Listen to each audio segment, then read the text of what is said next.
I know that everyone's really keen to see those borders reopen on the 5th of February. It gives people the opportunity to plan and get ready to return to where we were potentially 2 years ago. Well, travellers need to be fully vaccinated. G2G passes will still be required and testing before departure and on arrival, depending on the length of your stay. What do you make of those measures? Look, I think they are all reasonable measures to make sure that we are able to manage that transition back to interstate and international travel within the state.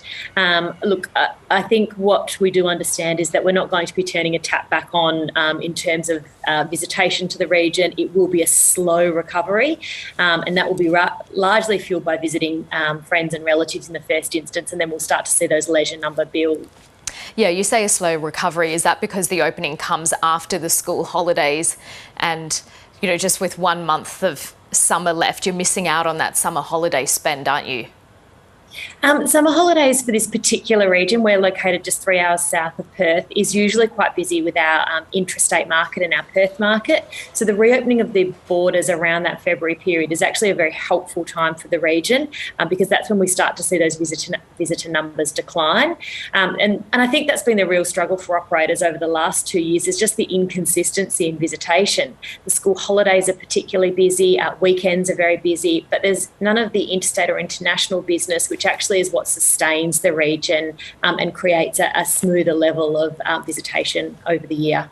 Yeah, I wanted to ask you about international travellers because fully vaccinated tourists won't need to quarantine. Do you anticipate after February 5 you'll see more people coming to the southwest of WA from interstate or from overseas? Typically pre-COVID, the region had a pretty even split between its interstate and international visitation. Look, I think we would expect, particularly because we have flights launching from Melbourne to Busselton on the 14th of February, that our interstate numbers will probably be larger at this point, and we'll start to see a slow recovery of those international markets. We'd imagine places like Singapore, which have typically been bread and butter international markets for a region like ours, to come back online sooner than some of the others. So for people who might not be familiar with the area, let's just say first off, it's one of the most beautiful places in Australia, but just tell us a little bit about it because it is wine country with amazing surf beaches as well. It is the most spectacular region. It is well famed for its wine industry. It is one of the best wine producing regions in the world. It is flanked by an incredible coastline, beautiful forests and national park, and you have a really warm and welcoming community here. And I know that everyone has missed their interstate and international visitors, and everyone's looking forward to welcoming them back with open arms. There are major worker shortages around the country, particularly in tourism and hospitality. Do you anticipate the same problems there? Look, I think it has been a struggle, and some of that has been fueled by closed borders. The ability for us to reopen those borders will hopefully manage some of the staffing issues that we've had.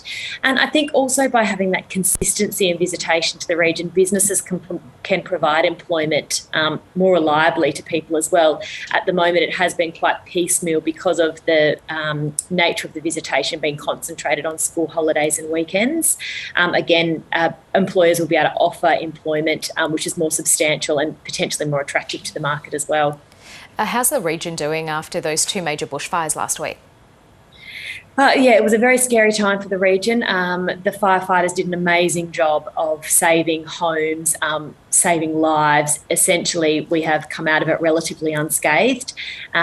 Tourism and travel is open to the region as it was beforehand. There has been some damage to a couple of sections of National Park, and people are still sort of waiting to get in there to assess the full extent of that damage, but it certainly doesn't impact travel to the region at all.